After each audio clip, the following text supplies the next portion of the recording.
अस्सलाम वालेकुम नाज़रीन, आप देख रहे हैं प्रोग्राम सिटी 10 में हूँ आपके साथ आपकी मेज़बान रमशा कमल। मेरा और आपका साथ होगा 10 बजे से लेकर 12 बजे तक और इसमें हम बहुत सारी बातें करेंगे, ख़बरें भी करेंगे। लेकिन सबसे पहले बात करते हैं कि सेहतमंद रहना जो है ना वो बहुत ज़्यादा ज़रूरी है और ये एक ऐसा ख्वाब है कि जो हर इंसान की आंखों में सजता है। क्यों? क्योंकि जब हम सेहतमंद होते हैं तो ज़िंदगी की हर नेमत, हर फैसिलिटी, हर चीज़ को इंजॉय कर सकते हैं। सेहत एक ऐसी नेमत खुदाबंदी है जो इंसान एक रोज़मर्रा का जो हर काम है वो सरअंजाम दे सकता है। अगर थोड़ी सी भी उसमें ऊंच नीच हो जाए तो आप देखेंगे कि आपके हाउस कोर्स मुतासर हो जाते हैं, आप अपनी जॉब में अच्छा परफॉर्म नहीं कर पाते। और फिर जो है ना वो क्या है, एक कॉल भी है ना कि अंधा क्या चाहता है, 2 आँखें चाहता है। तो इसी तरह एक बीमार आदमी भी है कि वो क्या चाह रहा होता है कि सेहत चाह रहा होता है। अच्छा, हमने अपनी ज़िंदगियों में ना सारी चीज़ों को बहुत ज़्यादा सीखा भी। किस तरह सीखा कि जब कोविड का वक्त आया तो हमें एहसास हुआ कि सबसे ज़्यादा जो सीखने वाली चीज़ है, जो जानने वाली चीज़ है, जो कीमती चीज़ है जिसका हमें ख्याल रखना है वो सेहत है। अमीर से अमीर तरीन शख्स अपनी ज़िंदगी नहीं बचा सकता जब तक उसके पास अच्छी सेहत ना हो। बहुत पैसा लगाया लोगों ने, वेंट पे चले गए, लेकिन क्या हुआ कि सिर्फ एक ज़रा सी ऑक्सीजन की कमी की वजह से हमने देखा कि लोग अपनी जान की बाजी हार गए और उसका कोई मुतबादिल नहीं रहा। तो जब तक सेहत है तो हम चाहते हैं कि जो है ना वो सेहतमंद रहें लोग। और सेहत और तंदुरुस्ती एक ऐसा मौजू है, हसास भी है, और फिर होता भी है कि हम सब बीमारी से लड़ना भी चाहते हैं और हम उसको वो जो है वो चाहते भी हैं कि हेल्दी लाइफस्टाइल की तरफ बढ़े। अच्छा, सेहतमंद रहते कैसे हैं? कुछ ऐसे तरीके हैं कि किसके ज़रिए हम जो है ना वो अपनी सेहत को अच्छा रख सकते हैं। तो आइए ज़रा उनमें से कुछ पे नज़र डाल लेते हैं। सबसे पहली बात कि लाइफस्टाइल मॉडिफिकेशन की ज़रूरत होती है। वो क्या है कि खाना जो है आपका वो अच्छा हो, ताज़ा हो, हेल्दी हो और जो है वो फ्रेश चीज़ों से बना हुआ। हम लोग ना बहुत ज़्यादा सिंथेटिक फूड की तरफ बढ़ गए हैं, प्रिजर्वेटिव्स की तरफ बढ़ गए हैं। तो क्या है कि एक तो हमें अच्छा ताज़ा सब्जियों का इस्तेमाल भी करें, गोश्त का इस्तेमाल भी करें। मुख्तलिफ टॉपिक्स हम करते हैं, हर्बलिस्ट होते हैं, डॉक्टर होते हैं, सब यही कहते हैं कि कॉम्बिनेशन फूड होना चाहिए जिसमें आपके पास सलाद भी हो, ग्रीन चीज़ें भी हों, आप किसी दिन सब्ज़ी भी खाएँ, दालें भी खाएँ, आप गोश्त भी खाएँ, फ़िश भी खाएँ, वॉक करें। इन सब चीज़ों से आपकी सेहत जो है ना वो बहुत ज़्यादा अच्छी रहती है। चहलकदमी हम ये समझते हैं वॉक करना जो है ना खाली मोटापा, वज़न कम करने के लिए हम वॉक करेंगे। जी मैं तो मोटी नहीं, मुझे ज़रूरत नहीं है कि मैं क्यों वॉक करूँ। जी जनाब, वॉक करने से क्या होता है, वॉक एक आपकी ज़िंदगी के अंदर एंटी डिप्रेसेंट भी है और आपकी जो है ना जितनी आप गोलियां खाते हैं उसमें अगर आप अपनी गोलियों को कम करना चाहते हैं तो आप वॉक करना शुरू कर दें। आप देखेंगे कि आपकी सेहत के अंदर कितना डिफरेंस आएगा। आपका वज़न भी कम होगा, आपका ब्लड प्रेशर भी कंट्रोल रहेगा, आप डिप्रेशन, एंजाइटी का शिकार भी नहीं होंगे। आप कहते हैं ना कि मी टाइम की ज़रूरत होती है। वॉक जो है बेस्ट टाइम है कि अगर आप अपने पार्टनर के साथ गुजारना चाहते हैं, अपने साथ गुजारना चाहते हैं, अच्छे खुली फ़िज़ा में जो है वो वॉक तो आप देखेंगे कि उसका इम्पैक्ट आपके ऊपर कितना ज़बरदस्त आएगा।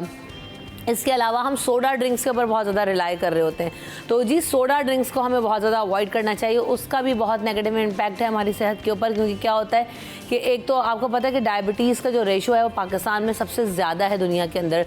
और इसकी वजह यही है कि हम लोग जो है वो सोडा, शुगर, चीनी में हर चीज़ में बहुत ज़्यादा कंज्यूम कर रहे होते हैं। तो एक तो चीनी की मकदार को मुनासिब रखना चाहिए। ऐसा भी नहीं है कि बिल्कुल ही आप खाना छोड़ दें और ऐसा भी नहीं है कि हमारी हर चीज़ में 2-2, 2.5 चम्मच डाल के हम जो है एक कॉफ़ी मग में या जो है ना चाय के मग में पी रहे होते हैं। तो ऐसा भी नहीं करना चाहिए। ताज़ा फलों का जूस इस्तेमाल करें। चाय, ग्रीन टी का इस्तेमाल अगर आप कर रहे हैं तो उसमें ग्रीन टी में तो खैर शुगर डालना ही नहीं चाहिए, लेकिन बहरहाल आप जो है वो चाय का भी अगर इस्तेमाल करें तो कम शुगर डालें। सोडा ड्रिंक्स को बिल्कुल अवॉइड करें। हम अपने बच्चों को भी दे रहे होते हैं बहुत ईजिली, तो हमें नहीं करना चाहिए। तो जनाब ये कुछ ऐसी छोटी छोटी चीज़ें थी जिससे हमारी सेहत बहुत अच्छी रह सकती है और हम सब इसी बात के साथ शो का आगाज़ करते हैं। हमारे मेहमानों का तारुफ करवाएंगे। अयाज राना मेरे साथ जो है शामिल गुफ्तगू होंगे, ताहा मलिक भी होंगे हमारे साथ। अस्सलाम वालेकुम, कैसे हैं आप दोनों? वालेकुम सलाम। इतनी सारी बकवास में से आप दोनों क्या क्या करते हैं? सोडा ड्रिंक्स कौन पीता है? वो माय फेवरेट है। वॉक नो नहीं करते पूरा दिन हम अच्छा हमारे जहन में जो काम प्रैक्टिकल जॉब्स करने वाले यानी कि जो फील्ड का काम करने वाले लोग पूरा होते दिन तो ख्वारों के आते हैं, वो ये जहन ही हमारा जो होता है यार पूरा दिन 8 घंटे 10 घंटे खड़े रहे, चलते रहे, भागते रहे, उसके बाद अब अभी भी वॉक की ज़रूरत नहीं है, खैर हिम्मत भी नहीं होती। अब उसके लिए या तो हमारे जैसे लोग जल्दी उठ के सुबह के टाइम अपना ये निकालें, क्योंकि रात या शाम में जो कहते हैं लोग खाने के बाद थोड़ी वॉक कर लेनी चाहिए या फ़ौरन नहीं जाना चाहिए, तो वो तो पॉसिबिलिटी नहीं होती। ये बिल्कुल प्रैक्टिकल बात है कि ये हो ही नहीं सकता। ताहा आप वॉक करते हैं? वॉक अयाज भाई ने जैसे कहा कि हम प्रैक्टिकल फील्ड में हम फील्ड में रहते हैं, उसमें ही इतनी वॉक हो जाती है, बिल्कुल उसमें हम इतना चल लेते हैं कि हमें ज़रूरत नहीं पड़ती। मैं ये कह रहा हूँ कि वॉक की ज़रूरत नहीं पड़ती। उसके अलावा अनदर एक्टिविटीज़ हैं, स्पोर्ट्स एक्टिविटीज़ हैं, वो तो उसमें थोड़ा बहुत इन्वॉल्व है। क्या, कौन से स्पोर्ट्स? क्रिकेट एंड बैडमिंटन वगैरह थोड़ा बहुत खेल लेते हैं। अरे वाह, तो अच्छा है। वो तो वो थोड़ा बहुत क्या, वो तो बल्कि बेस्ट फिजिकल। बैडमिंटन को तो कहते हैं जी फुल आपका बॉडी का वर्कआउट है। स्विमिंग और बैडमिंटन या टेनिस अगर आप खेलें तो फुल बॉडी वर्कआउट। इस एज में तो टाइम भी होता है। शादी नहीं हुई ना तहा की? नहीं, अभी नहीं। अभी तहा आ गया ना सारे इसके बायोडाटा जो है मैंने 3 साल में यहाँ नहीं निकाला। अभी तहा का सारा डाटा यहाँ निकल जाए। लड़की ढूंढ रहे हैं तहा के लिए, तो अगर आपके पास कोई अच्छी लड़की है तो नंबर आपका जब स्क्रीन पे आ रहा होता है तो हमें तस्वीर ज़रूर, व्हाट्सएप नंबर भी आपके पास बर्थडे के लिए जहाँ पे भेजते हैं वहाँ भेजें, प्रोफाइल भेजें। अगर हमें हमारी लड़की को लड़की पसंद आई तो हम जो ज़रूर यहाँ मॉर्निंग शो में शादी कराएंगे। सही था, चले रिश्ता भी हो गया। और बेटा बोलो क्या काम? नहीं, मैं इस ख्वाहिश के तहत नहीं बैठा था। या आपको इसीलिए भेजा गया भाई यहाँ पे फरमाइशी के तहा की शादी करानी। वसीम को भी बुलाओ यार। वसीम की बेसिकली तो अगर स्लोगन होना चाहिए तो वसीम भाई, वसीम को बुलाए यार एक आध दिन में। वसीम और लाहौर वालों को भी चाहिए कि एक स्पेशल सेगमेंट वसीम भाई जो है वो बनाया जाए। वसीम को ना फिजा के शो में भेजो तो वहाँ पे उसकी कराए वसीम की। अच्छा, होता क्या है, हम लोग जो है ना जो हम लाइफस्टाइल की बात कर रहे हैं, वॉक वाला कॉन्सेप्ट हमारा बड़ा गलत है। अयाज, मैंने लोगों को देखा है, हम लोग समझते हैं हम बहुत हैक्टिक रूटीन्स में हैं और जी इस वजह से वॉक नहीं करेंगे। या आउटडोर फील्ड में जब जाते हैं थक जाते हैं, सारा दिन तो काम करते हैं, खड़े भी रहते हैं। लेकिन मैंने देखा कि जिन्होंने जिम करना है या जो लोग वॉक करने के आदी होते हैं, आप यकीन करें वो 12 घंटे भी काम करके जाना तो वो रश कर रहे होते हैं कि यार मुझे जिम जाना है। बिकॉज उनकी बॉडी क्रेव कर रही होती है कि जो है मुझे जिम करना है या मुझे वॉक करना है। और जब तक वो नहीं कर लेते वो सुकून की नींद नहीं सोते। बिल्कुल ऐसे। तो हमें अपनी हैबिट्स बनानी है। वो आदत की बात है ना, फिर आपको आप वो नहीं होते, आपकी बॉडी आपको इंकरेज कर रही होती है कि आप जाएं। हमारे साथ क्या होता है, हमें बॉडी कह रही होती है कि बस जो वो बेड है ना, वो बेड उधर लेटना है। हमारी बॉडी को आदत है ना जाते ही लेटने की। मेरी भी यही आदत है, जाएं आप फ्रेश हुए और लेट जाता हूँ मैं फ़ौरन उसी वक्त, क्योंकि हिम्मत नहीं होती। फिर बहुत सारे लोग तो ऐसे होते हैं, इतना पड़ जाते हैं कि उनको उठाना पड़ता है, जब मुंह तो धोकर आओ भाई। नहीं, मेरा ये तो जाते ही सबसे पहले आप फ्रेश हों और उसके बाद, क्योंकि पूरा दिन हमारा आउटडोर का काम है, हम इस तरह घर में घूम नहीं सकते। तो सीधा जो है ना सलाम दुआ करने के बाद जो हमारा तो वे जो है वही होता है। अच्छा, वैसा खैर कोविड ने हमें बहुत कुछ सिखाया। ओह रियली, बिल्कुल। कोविड आया ना तो हमने ज़िंदगी में अपने बहुत चेंज लेकर आए। जैसे जूते बाहर के गंदे अंदर आ रहे होते थे, हम लोग बाद में भी कभी लेज़ी हो जाते थे, मुंह धो रहे हैं, अभी उठ रहे हैं, कुछ खा लिया, तो हम लोगों ने इस चीज़ों को बहुत ज़्यादा, बच्चों को जैसे फौरी तौर पे प्यार करना।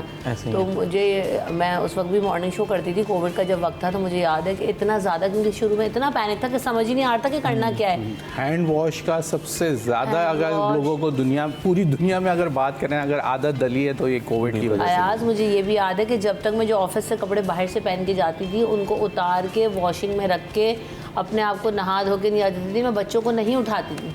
घर में किसी से भी नहीं मिलती थी कि मुझे, मैं बाहर से आ रही हूँ, बाकी सब तो लॉकडाउन में। कोविड से पहले जो लोग सैनिटाइजर यूज करते थे उनको खप्ती कहा जाता था कि ये लोग जो है वो खप्ती हैं। खप्ती कहा जाता था। मास्क इस्तेमाल करते थे, मास्क पहनता था, बोलता यार ये लोग खप्ती लोग हैं या बीमार लोग हैं। जो मास्क पहन के बाहर निकलते लोग समझते थे ये बीमार लोग हैं। तो एक कॉन्सेप्ट दुनिया का चेंज हुआ, एक सोशल डिस्टेंसिंग का एक जो मामला है वो सामने आया कि आपको किसी से कितने डिस्टेंस से रहना है। हर किसी से हाथ ना मिलाने का जो एक वो तरीकाकार आया था कि लोग एक दूसरे से इस तरह मिलते थे। तो ये तमाम चीज़ें, खासकर बीमारों से दूर रहने का जो तरीकाकार समझ में है ना, पहले लोग नहीं करते थे, अब लोग खुद एहतियात करते। अच्छा, अयाज की बात पकड़ी भी जा सकती है कि भाई एक दूसरे से हाथ मिलाना, मुसाफिहा तो ना हमारे दीन में, लेकिन इसमें भी ये है कि सलाम करना है। आप किसी को मिले तो ज़रूरी नहीं कि आपने हाथ मिलाना है। हाथ मिलाना तो अच्छी बात है, आप मिला रहे हैं, वो एक आपका फिजिकल अटैचमेंट है, लेकिन दीन में जो है वो सलाम है, अस्सलाम वालेकुम। और जहाँ पर भी आप जाएं तो आवाज़ बुलंद सलाम करें, ये बात है। चलें आगे बढ़ लें, सलाम हो गया, आपकी माशाल्लाह। नहीं, आपकी जो मैं यही सोच रहा था, जो आपने सुबह अपना इंट्रो दिया है उसी में सारी खबरें बैठी हैं, तो वो उसी पे पूरा तो बातें कर रहे हैं, सारी उसी में ही थी। अब जब खबरें आएंगी ना तो लोग उदास हो जाएंगे। अब चले टेंशन और जिंदगी के बाद खबरें, स्ट्रेस शुरू करें तो जो हमारा काम है, इसीलिए थोड़ा सा चिल करा कि जरा खबरें आ जाएंगी। कुछ अच्छी खबर ढूंढती हूँ ना मैं पहले। ओहो हो, आ गई। आप लोग इसे बर्बाद कर देंगे दोनों। सिंध हुकूमत ने कराची शहर के इंफ्रास्ट्रक्चर को बेहतर बनाने के दावे जो है वो कर दिए हैं और ये कहा गया है कि कराची और सिंध हुकूमत और बल्दिया उज़्मा कराची जो है उसकी जानिब से शहर के इंफ्रास्ट्रक्चर को बेहतर करने के दावों का सिलसिला शुरू हो गया और कहा गया कि अरबों रुपए के फंड्स जारी कर दिए गए हैं, ऐलान किया गया है। लेकिन शहर की हालत कैसी है आप सब जानते हैं और आप सब बल्कि बेहतर तरीके से बता सकेंगे और ये लोग भी बता सकेंगे। बहरहाल हम इस पर मज़ीद भी बात करेंगे कि वो बजट जो अलॉट किया गया है वो कौन सी सड़कों पे लग रहा है, कहाँ काम शुरू हुआ है, हो सकता है कि जी जनाब हो स्पीड अप हो गया हो वर्क। वज़ीर आला सिंध ने मुंतखब नुमाइंदों से मुलाकात की है कराची में और जी इलाके के मसाइल पर तबादला ख्याल भी किया है। अच्छा जी, हुआ ये कि वज़ीर आला सिंध मुराद अली शाह साहब ने जो है वो रुकन कौमी असम्बली अब्दुल कादिर पटेल साहब और सूबाई असम्बली जो हैं आसिफ खान साहब उनसे मुलाकात की और उन्होंने अपने हल्के के मसाइल से उनको आगाह किया। तरक्की के आती कामों के हवाले से भी जो है ना वज़ीर आला सिंध के साथ तबादला ख्याल किया और मुराद अली शाह साहब ने बताया कि कराची में सड़कों की तामीर के लिए जो है वो फ़ंड जारी कर दिए गए हैं। अब पता नहीं काम कहाँ है, इनका हल्का कहाँ है। शहर से तजावुज़ात के खात्मे के लिए बल्दिया उज़्मा कराची जो है वो मुतहरिक नज़र आ रही है और महकमा एंटी इंक्रोचमेंट ने ज़िला गरबी और किमाड़ी में ग्रैंड ऑपरेशन की तैयारियां शुरू कर दी हैं। बस ये तो मुझसे ऐसे ही पढ़वा लिया करो यार, इसको देते क्यों। चेयरमैन इंटरमीडिएट बोर्ड का ओहदा जो है वो एक मरतबा फिर खाली हो गया है। जुल्फ़िकार अली शाह से चेयरमैन इंटर बोर्ड का ओहदा वापस ले लिया गया है। इंटर बोर्ड में एक मरतबा फिर बड़ी तब्दीली नज़र आएगी और जो है वो नए चेयरमैन को लगाने के लिए जो है ना अब यकीनी तौर पर काम शुरू किया जाएगा और इंटरमीडिएट इम्तहानात के नताइज एक बार फिर ताख़ीर होने का इनमें ख़दशा नज़र आ रहा है। इसके अलावा डिप्टी कमिश्नर के जो ख़त के बाद ज़िला वस्ती में गैर कानूनी तामीरात के ख़िलाफ़ कार्रवाई तेज़ कर दी गई है। सिंध बिल्डिंग कंट्रोल अथॉरिटी ने गैर कानूनी तामीरात के ख़िलाफ़ अपनी मुहिम को तेज़ कर दिया है। कार्रवाइयाँ कई प्लॉट्स पर गैर कानूनी तामीरात की बुनियाद पर की गई हैं और ये कहा गया है कि नाज़माबाद, गुलबर्ग और FB एरिया में जो है वो कार्रवाइयाँ की गई हैं। इसके अलावा वज़ीर आला सिंध मुराद अली शाह साहब की सदारत में ई गवर्नेंस सिस्टम के हवाले से अहम इजलास हुआ। सेक्रेटेरिएट सतह पर तमाम महकमों को डिजिटल सिस्टम से मुंसलिक किया जाएगा और ई गवर्नेंस के ज़रिए पेपरलेस सिस्टम बनाया जाएगा ताकि ई अप्रूवल्स किए जा सकें। पहले मरहले में तमाम महकमा अपने डिपार्टमेंट के अंदर ई सिस्टम्स को लाएगा, राइज करेगा और इसके बाद जो है वो तमाम महकमे आपस में इंटरलिंक भी कर दिए जाएंगे तीसरे मरहले में।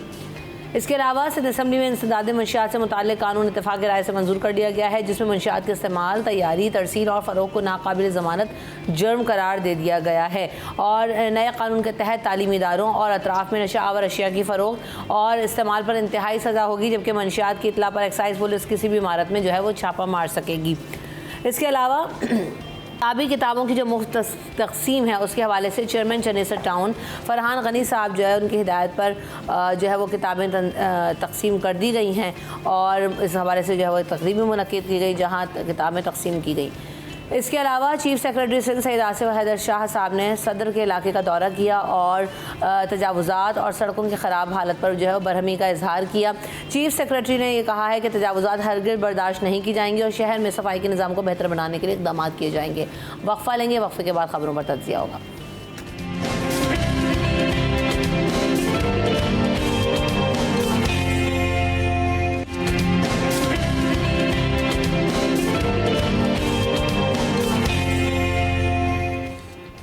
Welcome back in city at 10। तो जनाब खबर हमारे पास ये है था सबसे पहले कि शहर से तजावुज़ात के खात्मे के लिए बल्दिया उज़्मा कराची मुतहरिक दिखाई दी गई।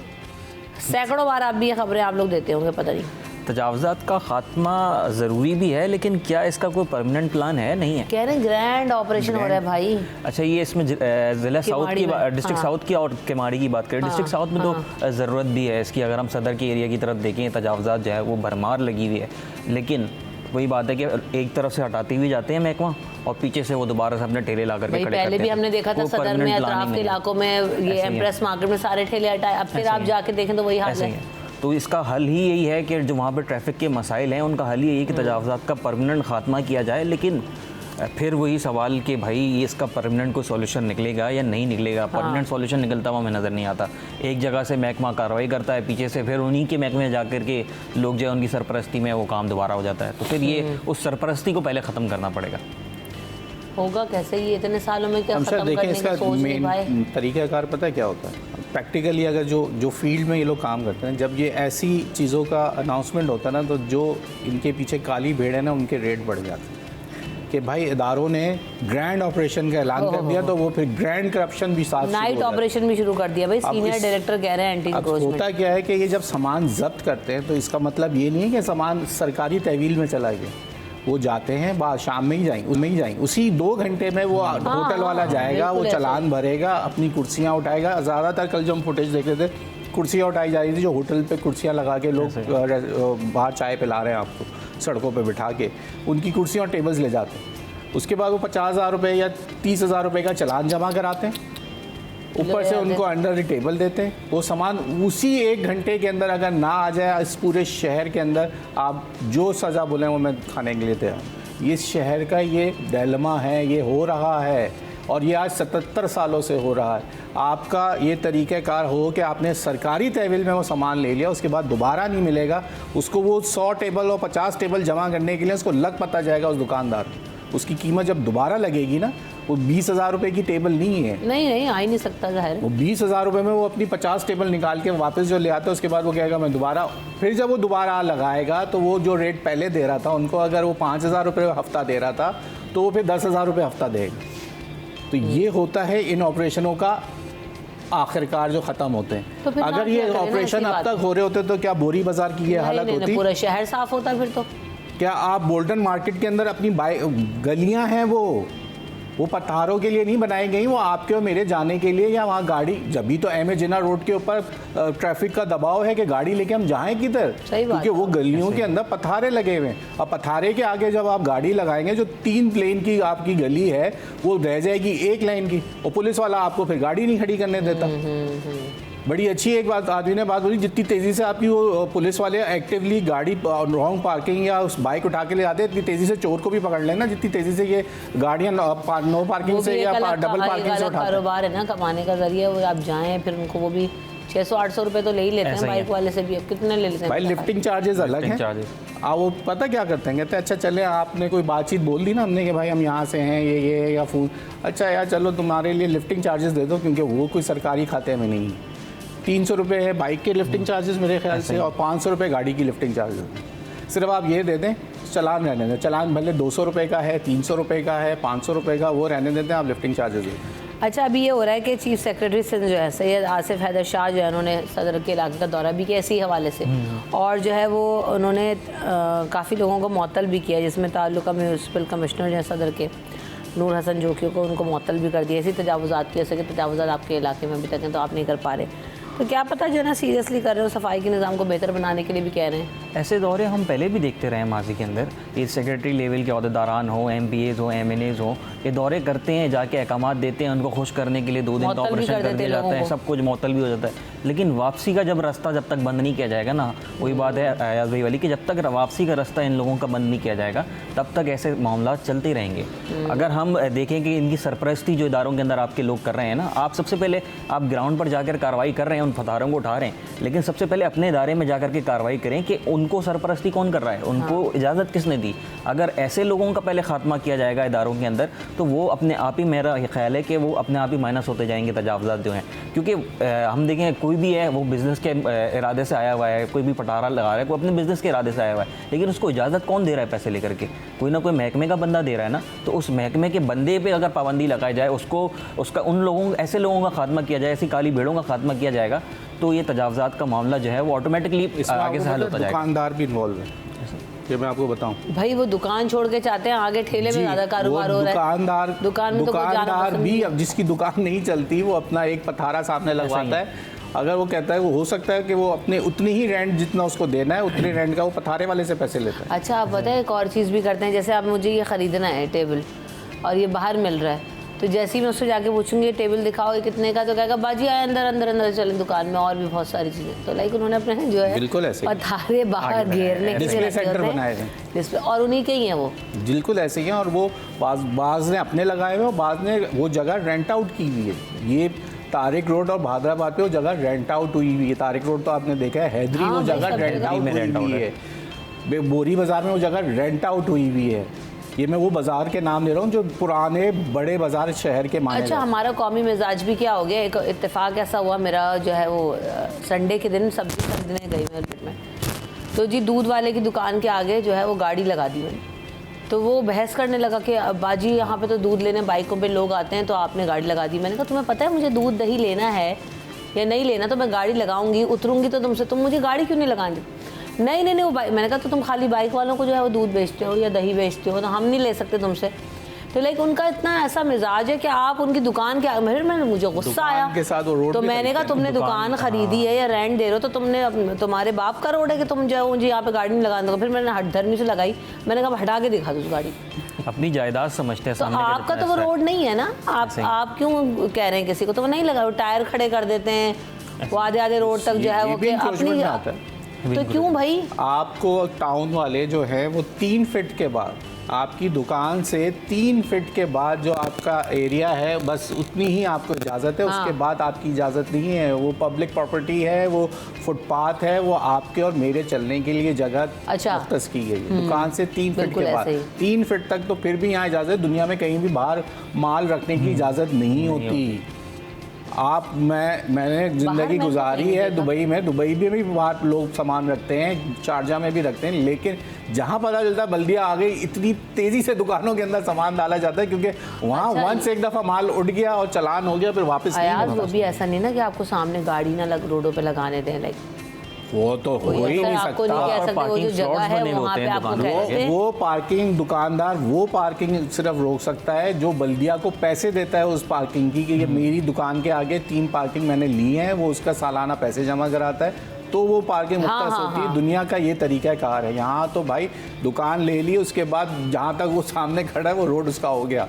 वो चाहे उधर पतारा लगाए, चाहे वहाँ पे वो अपना सामान रखे, चाहे वो अपनी वहाँ पे कोन रखे, उसके मालिक की गाड़ी लगेगी वरना कोई और गाड़ी नहीं लग सकती। नहीं वो तो इसलिए कहते हैं कि सामना होगा ना तो अगर ब्लॉक हो जाएगा रास्ता तो कोई दूध लेने भी नहीं आएगा। अब आप ये देखिए हमारा ईमान ये हो गया है, महदूद सोच कहते हैं कि रोजी जो है वो ऐसे वैसे वाकई बात कोई आएगा नहीं, जब आना होगा जिसने आएगा वो ढूंढ ढांड के आपकी दुकान पर आकर आपका कस्टमर खड़ा होगा, आपसे परचेजिंग करेगा, चला जाएगा। एक महदूद सोच आप इसको कह सकते हैं और कुछ नहीं। मैं तो ऐसे भी अटक जाती हूँ, मैं कहती हूँ नहीं अब तो मैं लगा के यहीं दम लूँगी, जाओ क्यों करना। वो आपकी वीडियो बनाएंगे, बना ले और पहचानने के बाद फिर सोशल मीडिया पे चलेगी कि मीडिया वाले बदमाशी करते हैं। ये भी फिर मैं उस बदमाशी का जवाब भी बदमाशी से दूँ। अच्छा जी, जो चेहरा आप देख रहे हैं इसके पीछे एक बहुत बदमाश आदमी छुपा है। अच्छा जी, तो पंगा ना ले कोई भी ना।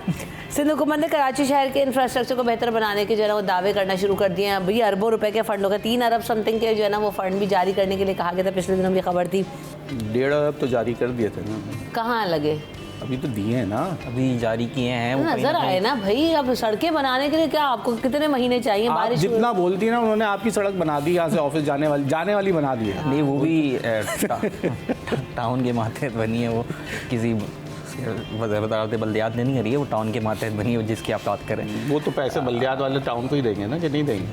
वो टाउन का अपना एक बजट है। अच्छा हो क्या रहा है, ये बजट मिल गए टाउन्स में, आ गए था कि नहीं आए? नहीं, ये तो अभी घूम रहे हैं, सर्कुलेट कर रहे हैं। आप देखें अभी हमने गुज़श्ता बजट निकाला, बजट के अंदर जो है बड़े बड़े ऐलानात किए गए कि इस तरीके की स्कीम्स दी जाएंगी, ये स्कीम्स दी जाएंगी, वो स्कीम्स दी जाएंगी। फिर उसी बजट के अंदर एक मैंने प्रेजेंटेशन वीडियो जो है वज़ीर आला साहब की देखी, उस प्रेजेंटेशन के अंदर बनाई गई एक रोड थी ज़िला बस्ती को, मैं उधर जानता हूँ बहुत अच्छे से सड़क को बनाई, वो एक सड़क है लेकिन उसको गेंदा उस प्रेजेंटेशन के अंदर 2 बार है। तो इस तरीके से जो है वो बजट जो है वो मैनिपुलेट हो जाता है, आगे भी पता है आगे पीछे। तो ये बजट भी हम कह सकते हैं कि मुमकिन तौर पर यहीं कहीं घूम रहा है। पता है इस वक्त शहर को बहुत ज़्यादा ज़रूरत है कि जो ना वो सड़कें बना दी जाए। सड़कों की बहुत अशद ज़रूरत है। इमरजेंसी टेंडर हो गए हैं, जहाँ तक मैंने आपको पहले भी खबर दी थी, जो इमरजेंसी के टेंडर होते हैं वो हो गए, ओपन हो गए, काम जो है वो अलॉट हो चुके हैं। बहुत से मेन शाहराहों के खड्डों के अंदर वो जो मिट्टी उन्होंने भर दी है। अब रात में किसी पहर जाके अचानक से कारपेटिंग हो जाएगी, आप सुबह उठेंगे तो आपको रोड पे कारपेटिंग होते हुए पैच वर्क होता हुआ, कारपेटिंग सॉरी करेक्ट, सड़कें पूरी नहीं बन रही, पैच वर्क जो है वो बड़े पैमाने पर उसका आगाज हम कह सकते हैं शहर में पैच वर्क। भाई सड़क हो तो पैच लगाओ ना, ये तो सड़क ही पूरा फट चुकी है। तो ये वो सड़कें हैं बड़ी मेन सड़कें जिसको आप कहते हैं शारा फैसल के अलावा इस दफ़ा उन सड़कों के ऊपर काम शुरू करना। ऐसे ही है, राशिद मिनाज जो रोड है उस पर उसको खेड़ दिया, पैच वर्क, अलादीन पार्क उसके सामने प्रॉपर तरीके से पैच वर्क चल रहा है, वो भी तो उखाड़ के रखा हुआ है उसे। पैच वर्क की जरूरत नहीं है, वो भी सड़क अब आप जो राशिद मिनाज वाली कह रहे हो तबाह हो चुकी है। लेकिन फिलहाल तो बस ब्रिज सही है उसका, ब्रिज में भी कहीं एक आधा गड़ा आ जाता है, ऐसा ही है। लेकिन जो अलादीन के सामने जब आप पहले गुजर रहे होते हैं पीछे, लाइक आप नीपा का जब आप ब्रिज उतरे तो कबाड़ शुरू है वहाँ पे, मतलब आपके बिल्कुल अलादीन के सामने जो इतवार बाज़ार वाली सड़क जो है उसको मेरा संडे को ही गुजारना हुआ। और उसके बाद आप यकीन करें, मैं शारा पाकिस्तान नहीं, दूसरी वाली जो हैदरी वाली सड़क है वहाँ मैं गया संडे को, मुझे पता ही नहीं था क्योंकि मैं वहाँ से इतना गुजर नहीं होता। अब मैं फास्ट ट्रैक पे गाड़ी भगाता हुआ जा रहा हूँ, छोटी सी गाड़ी, एक खड्डा आया, ऐसा लगा मैंने कहा गया टायर एक्सेल ही टूट गया होगा। इतने बड़े बड़े खड्डे हैं और इतने खतरनाक है, वो उखेड़ के रख देते हैं कि वो जो है ना विजिबल नहीं होता। आप बाइक चलाते हुए या गाड़ी चलाते हुए नजर, गाड़ी भी तो फिर बचत है, वो इस तरीके की उसकी उखाड़ते हैं उसको कि अगर बाइक पे आप जा रहे हैं तेजी में तो उसका व्हील जो है ना, बाइक का व्हील फंस जाता है उसमें। कितने बड़े एक्सीडेंट जो है वो जौहर में जो लड़की का जो शहादत हुई, जो ट्रक ने कुचला था, वो बहुत बुरा था। वो उसी सड़क के उखड़ने की वजह से वो डिसबैलेंस हुई, गिरी और संभल नहीं सकी। आप पैच वर्क अगर कर रहे हैं बड़ी अच्छी बात है, आप काम करें, लेकिन ये है कि हाथ के हाथ निपटाते जाएं। आप एक तरफ से उखाड़ लें तो दूसरी जगह से उसकी कारपेटिंग करें, काम मुकम्मल करें। अगर आप ये काम छोड़ देते हैं उखाड़ के 2 हफ्ते फिर बाद फिर कारपेटिंग होगी तो लेकिन उस 2 हफ्ते के दरमियान जो हादसा है ना वो काफ़ी ज़्यादा उसकी वजह से हो जाते हैं। ये ब्रेक ले लेती हूँ, ब्रेक के बाद वापस आऊँगा तो उस पर भी बात करेंगे। पैच वर्क कर तो देते हैं लेकिन फिर वही होता है कि अगला स्पेल आता है, ज़रा सी भी बारिश होती है, मौसम चेंज होता है, वो सारे पैचेस निकल जाते हैं और कई दफ़ा हम ये बात भी देख चुके हैं। तो इस पर हम बात करेंगे कि इस दफ़ा ये हुकूमत कह रही है कि हम कोई भी इस तरह का ठेका नहीं देना चाहेंगे कि जिसका काम अच्छा ना हो। तो इस हवाले से भी स्क्रूटनी करने का कहा गया, कर पाएंगे नहीं कर पाएंगे इस पर बात करेंगे। लेकिन पहले ब्रेक पे जाते हैं और ब्रेक पर जाने से पहले मौसम की सूरत हाल पर भी नज़र डाल लेते हैं कि आज टेम्परेचर्स क्या रहेंगे। जी मौसम तो बहुत ही गर्म है, जैसे आज तो 35 डिग्री सेंटीग्रेड तक पहुंच जाएगा और हमने देखा भी कि बहुत ज़्यादा जो है वो तेज़ धूप निकली हुई है। अच्छा यहाँ पे लिखा हुआ है कि क्लाउडी, लेकिन क्लाउडी वेदर नज़र नहीं आ रहा, बहुत ज़्यादा तेज़ धूप निकली हुई है और शदीद गर्मी है आज। तो वक्फा ले लेते हैं इस बात के साथ, ब्रेक के बाद हाजिर होंगे।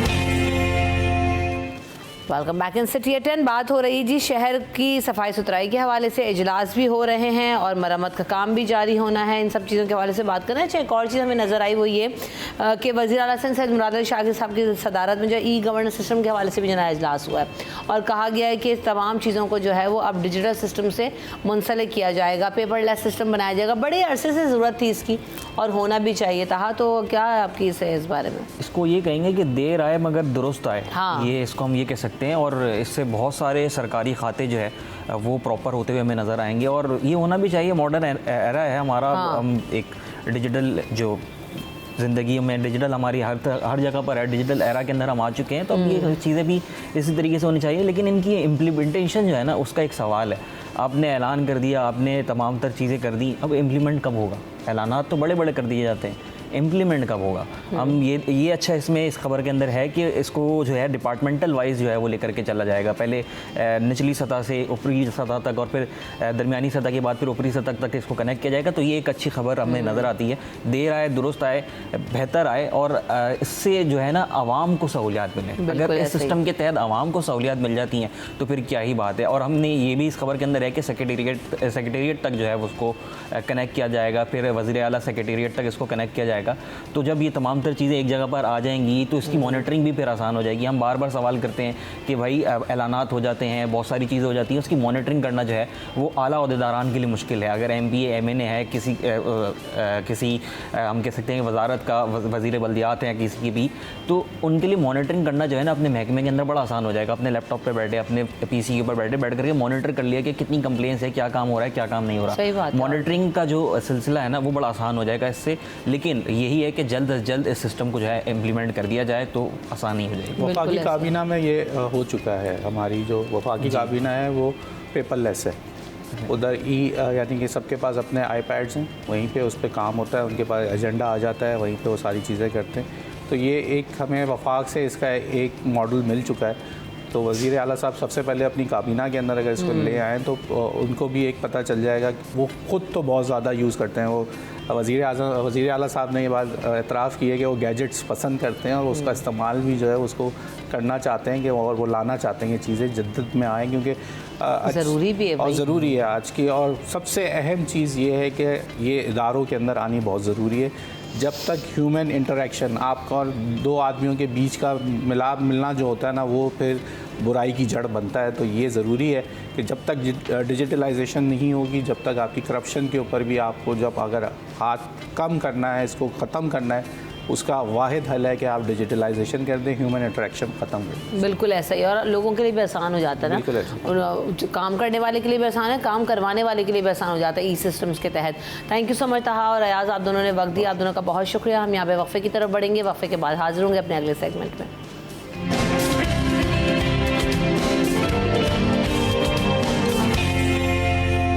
ज़ैद इकबाल को वेलकम करते हैं शो में। अस्सलाम वालेकुम ज़ैद, कैसे हैं आप? शुक्र अल्लाह का। ज़ैद, ये जो गाना है इसमें आपको पता है स्टार्टिंग लैंग्वेज कौन सी है? स्टार्टिंग लैंग्वेज मैंने काफ़ी सुना कि वो भी है इसमें, फारसी बोली गई है। हाँ, वो मैंने ही सुना, तो बस वो आती मायने तो नहीं पता है। हाँ बिल्कुल ऐसा ही है, लेकिन हाँ बड़ा मकबूल हो रहा है यंगस्टर्स में ये गाना और बड़ा अच्छा है, ज़बरदस्त। तो ज़ैद, आपका जो सिंगिंग जर्नी है जी वो कब से स्टार्ट हुआ है? कुछ अपने बारे में बताइए। सीख रहे हैं, सीख चुके हैं, कहाँ तक पहुँचे हैं?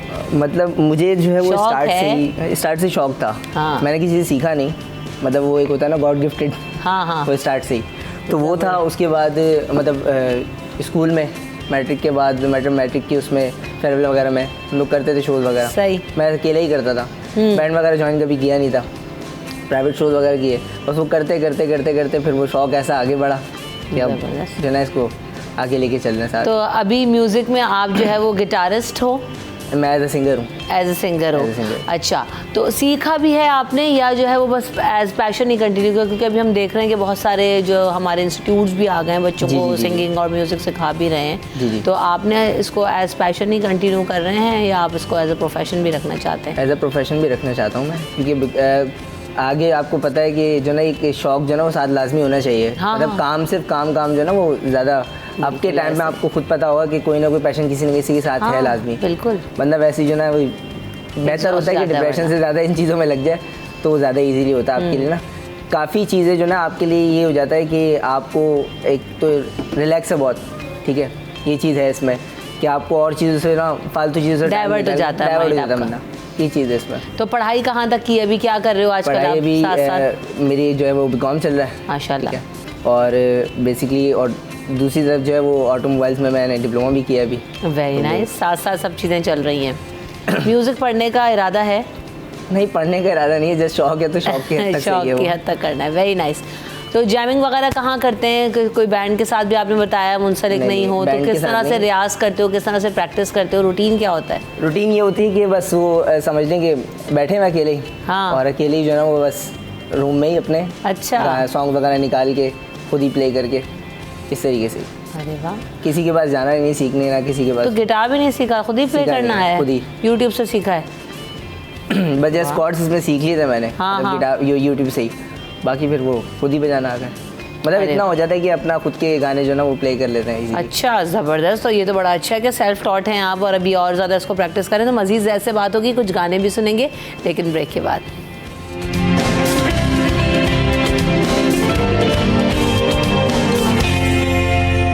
वाह, कहाँ कहाँ शोज़ किए आपने ज़ैद? मैंने शोज़ किए हैं जो मतलब आउट ऑफ सिटी किए हैं। लाहौर में किया है, इस्लामाबाद में हुआ है, और वैसे दुबई में भी करके आ चुका हूँ मैं कैफ़ेज़ में। अच्छा, ज़बरदस्त। तो कैसा रहा एक्सपीरियंस? एक्सपीरियंस तो बहुत अच्छा रहा, और मतलब ये समझ लें कि आप वो बात होती है ना कि जब आप न्यू चीज़ें एक्सप्लोर करते हो, नई जगह एक्सप्लोर करते हो, तो वो अलग अलग लोग मिलते हैं, अलग अलग चीज़ें। अच्छा, वहाँ पे तो दुबई में तो ये सीन था कि वो ज़्यादातर इंडियंस थे वहाँ पे ना, तो इंडियंस का रिस्पॉन्स बहुत अच्छा आया। बाकी उन्होंने मेरे साथ खुद प्ले किया बैठ के, हम लोग सारे वहाँ पे कैफ़ेज़ में प्ले करते थे साथ में बैठ के। वो लोग गिटारिस्ट भी थे काफ़ी वहाँ पे, तो वो भी साथ होते थे, मतलब बड़ा अच्छा रहा है। तो क्यों गए थे दुबई? इसीलिए गए थे या वैसे ही जाने का इत्तेफाक हुआ था तो वहाँ पे आपने जाके एक्सपीरियंस किया? वैसे टूर के लिए गया था। टूर के लिए गया तो कैफ़े में हम लोग चले गए थे, और कैफ़े में गए, गाते हुए देखा, होता है ना आर्टिस्ट के अंदर गाने का दिल चाहता है। वैसे भी एनवायरनमेंट चेंज हो जाता है ना, जैसे हम देखते हैं नॉर्दर्न एरियाज में जाते हैं तो कोई एक आधा सिंगर बीच में निकल ही आता है, तो उससे बैठ के आप जो है बॉन फायर पे मुख्तलिफ गाने सुन रहे होते हैं, करते हो, एक माहौल बन जाता है सबके साथ। तो आपने उस माहौल में काफ़ी ज़्यादा एंजॉय किया। ये चीज़ है। ज़बरदस्त। तो और क्या क्या एक्टिविटीज़ होती हैं आपकी इसके साथ साथ? रूटीन में क्या करते हो? रूटीन में जॉब है, सुबह म्यूज़िक टीचर हूँ मैं बेसिकली स्कूल में। कौन से स्कूल में पढ़ाते हो? Happy palace. हैप्पी पैलेस में म्यूज़िक सिखाते हैं आप? म्यूज़िक सिखाते हैं, मेरे म्यूज़िक टीचर है वहाँ पे। इनकी जो छोटे बच्चे होते हैं रैम्स वगैरह पे, एक्शंस वगैरह सारी चीज़ें उनकी रैम्स करवानी होती हैं कीबोर्ड पे, पियानो पे, तो वो सारी उनको करवा दें। फिर जो है वो प्रैक्टिस होती है मेरी, डिप्लोमा था उसके बाद प्रैक्टिस होती है वर्कशॉप पे ये। और रात में हमारा जो है म्यूज़िक अलग, बिल्कुल इसका टाइम अलग है। कितना टाइम देते हो रोज़ाना? रोज़ाना की बेस पे तो नहीं है, मतलब ये समझ लें कि कभी कभार तो बिल्कुल नहीं देते, पूरा वीक गुजर जाता है, टाइम इसको दे नहीं पाते। टाइम तो लाजमी है इसके लिए, ये है इसके लिए टाइम मस्ट है। आप कुछ भी करने टाइम मस्ट है, कोई भी चीज़ है आप टाइम तो उसके लिए लाजमी। बगैर रियाज के बगैर प्रैक्टिस के जाना फिर आपको वो है कि मुश्किल होती है काफ़ी। बट ये कि आप जब रात में बैठते हैं ना और आपको पता हो मैंने ना ये वीडियो बनानी है, हमें इस शो में जाना है, तो 2 दिन पहले भी आप बैठ जाएंगे तो आपके लिए कोई इशू नहीं है, आप इजीली कवर कर लेते हैं उस शो को पूरे और अपनी चीज़ों को। अच्छा, वीडियोस वगैरह बनाते हो सोशल मीडिया पे? किस तरह की वीडियोस बनाते हो? ये गिटार पे गाना गाते कवर हो? सॉन्ग्स, उसमें बस कवर सॉन्ग्स होते हैं। तो उस पे लोगों का कैसा रिस्पांस आता है? बहुत अच्छा कमेंट्स रिस्पांस वगैरह में ट्रोल करते हैं ज़्यादातर, यूट्यूब पे भी, और ज़्यादातर वही बताना मैं, इंडियंस जो है इस चीज़ में ज़्यादा है, तो इंडियंस को जो है ना इस चीज़ में मतलब कि मेरे कमेंट्स वगैरह और आके पर्सनल में जो ना मुझे मैसेज कर रहे होते हैं, सर फैन ये वो आप मिले, मतलब मैंने उनको बताया फिर दुबई में, कह रहा हम दुबई में ही होते हैं खुद भी, आप आए कभी मिले। फिर किसी से मिले हो इस तरह दुबई गए थे? इस तरीके से 1 से 2 से मिला था मैं। अच्छा। वो से मतलब सिंगर ही है वो भी ना, दुबई के ही है, मतलब है इंडिया के लेकिन होते दुबई में, कैफ़े में ही गाता है। तो इसी तरीके से मैंने आपको जैसे बताया भी कि मुलाकात मतलब अंदर गए कैफ़े में और जाके गाना शुरू हुए, तो फिर इस तरीके से मुलाकात हो गई। मैं भी बेसिकली उन्हें जानता ही था और वो भी मुझे जानते थे। तो कोलैबोरेशंस की उनके साथ, फिर इस तरह की वीडियोस वगैरह बनाई, क्योंकि कोलैबोरेटिव वीडियोस बड़ी अच्छी बनती हैं कि आप, और सरहद पार तो फिर और भी अच्छा है। वाह, ज़बरदस्त रिस्पॉन्स है। और कुछ सुना सकते हैं आप हमें? सुनाइए। और क्या सुनना पसंद करेंगे? जो आपका दिल चाहे आप अपनी मर्जी से सुनाइए। थोड़ा थोड़ा सुनाते तो अभी तो मज़ा आना शुरू हो गया। मज़ा आना शुरू होता है। असल में मेरे साथ थोड़ा सा एक इशू सबसे बड़ा ये है लिरिक्स का, भूल जाते हो? भूल जाता हूँ। चल, ये वाला थोड़ा सा लिरिक्स का इशू है मेरे पास। मतलब ये कि आप प्रॉपर होता है ना, हाँ ये गाना गाना है तो वो। अच्छा, नए बच्चों को तो नए गाने बड़ी जल्दी याद हो जाते हैं। लेकिन मैं ज़्यादा मुश्किल गाना तुमने वो सुना दिया। मेरा फोकस ज़्यादा होता है वो रिदम पे होता है, रिदम पे, और उसकी जो ना वो बेसिकली सुर पे किस तरीके का लग रहा है क्या है, उस चक्कर में मैं जो ना बोर्ड रखा करो ना अपने सामने, तो तुम यही करता हूँ, है ना, अक्सर यही होता है लिरिक्स फिर उसमें। अच्छा, तो इंडियंस मिले आपको दुबई में ना, और सोनू निगम से वो बाल मिलते हैं, बट बोला किसी ने? सब ये शुरू से मतलब बचपन से लेके अब तक, जब मैंने स्टार्ट भी नहीं किया था तब से मुझे सोनू निगम के नाम से पुकारते थे कि बाल मेरे अब तो छोटे करा लिए। बालों का स्टाइल हुआ, फेस कट भी मिल रहा है ना, तो वो बालों की वजह से ज़्यादा लग रहा है। तो कितने लोगों ने बताया फिर कि भाई तुम सोनू निगम के बाल? काफ़ी लोग यही बोलते हैं कि मतलब मेरे गाना मैंने कवर किया था, तो कवर किया वहाँ पे यूनिवर्सिटी के शो में गाया था, तो वो नाम ही इन्होंने जो ना सोनू निगम रख दिया था। सोनू निगम का कोई गाना याद है? भूल गए? मैं सुनाता हूँ, वैसे ही सुनाता हूँ। ज़्यादा अच्छा गा लेते हो भाई। असल में गिटार में मैंने बताया ना, वहाँ फोकस वहाँ हो जाता है ना, हाँ, अंदर लग जाते हो, वरना अभी जो सुर में गाया है तो वो ज़्यादा जो है ना वो इम्प्रेसिव था। Very nice. अच्छा, जब कहीं शो वगैरह करने जाते हो तो फिर अगर म्यूजिशियन हो तो फिर म्यूजिशियंस के साथ गाते हो या खुद प्ले करना चाहते हो? मुझे इसमें इजी रहता है, अगर नहीं भी क्योंकि आपका फोकस वहाँ जा रहा है जब आप गिटार प्ले कर रहे हो, क्योंकि आप जब मतलब स्टेज पे होते हो तो आपका बेसिकली आपको ऑडियंस को भी देखना है, ठीक है, और आपने अपने आप को भी देखना है कि आप आउट ना हो। अब आपने ये तो नहीं ना, सिर्फ नॉर्मल तो नहीं है, लोग इजी समझते हैं इसको, नहीं भाई, सिंक होना और म्यूजिशियंस के साथ, बैंड के साथ बहुत ज़्यादा ज़रूरी है, तो ये ज़्यादा लाजमी होता है। और आपको कहाँ जा रहे हो, अब गाते गाते आपने सुर जो है चेंज नहीं करना, अब आपका ये भी सबसे बड़ा है। अब अक्सर लोगों के साथ हो जाता है, ये मेरे साथ भी काफ़ी स्टार्टिंग में होता था, बट उसके बाद फिर मैंने गिटार को छोड़ा और मैंने ना म्यूजिशियन पीछे हो और मैं खुद गा लूँगा। अब खुद गाने में ये होता है आप इजीली बात भी कर सकते हो सामने ऑडियंस से, क्योंकि ऑडियंस को आपने एंजॉय ऑडियंस को करवाना है, खुद तो गाना नहीं है खड़े हो गए। अब आप खुद गा रहे हो तो ऑडियंस को तो एंजॉय करवाना है ना, तो वो ऑडियंस को एंजॉय करवाना है और खुद गाना है, तो गिटार से बेहतर है आप जो ना, मेरे ये कि मैं खुद गा के और पीछे म्यूजिशियंस होते हैं और ऑडियंस से बात भी हो रही है, ऑडियंस साथ साथ हमारे गा रही होती है, वो बड़ा मज़ा, मतलब फील अलग होता है। तो कोई बैंड क्यों नहीं ज्वाइन करते? बैंड मतलब जॉब की वजह से ज्वाइन नहीं किया और अपने पढ़ाई की वजह से, इसी वजह से। आगे इरादा है? इरादा तो है, अब आगे ज्वाइन करेंगे। ये कि अब ये सोचा है कि इसको जो ना कंटिन्यू करते रहेंगे। ऑफर्स वगैरह आई जब शोज वगैरह करने गए तो किसी बैंड की तरफ से या किसी? ऑफर्स कैफे से आई थी मुझे वहाँ पे ना। कौन से? दुबई में कैफे से ऑफर्स आई थी, बट ये कि मुझे वापस आना था क्योंकि जॉब यहाँ पे थी और मेरी पढ़ाई जो है वो कंटिन्यू थी, मैं रुक सकता नहीं था वहाँ पे, इस वजह से मैं वापस आ गया। अब जाने का इरादा रखते हो क्या? जाने का इरादा तो रखते हैं, कंप्लीट हुई है तो हम सोचा है कि देखते हैं। हाँ नहीं, अच्छा है, अगर आपको अच्छा पैशन आपका है और आप कर भी सकते हो तो बिल्कुल जाना चाहिए। ज़बरदस्त। तो अभी और गाना विदाउट गिटार ही सुनाओ। विदाउट गिटार सुनाओ, वो ज़्यादा मज़ा आ रहा है। कौन सा सुनेंगे आप बताएं? जो आपका दिल चाहे वो आप सुना दें, जो आपको पसंद है। हाँ, सोनू निगम का ही सुना देते हैं। सोनू निगम का, ठीक है। वो क्योंकि मैं बेसिकली स्टार्ट से सुनते हुए उनको आ रहा हूँ।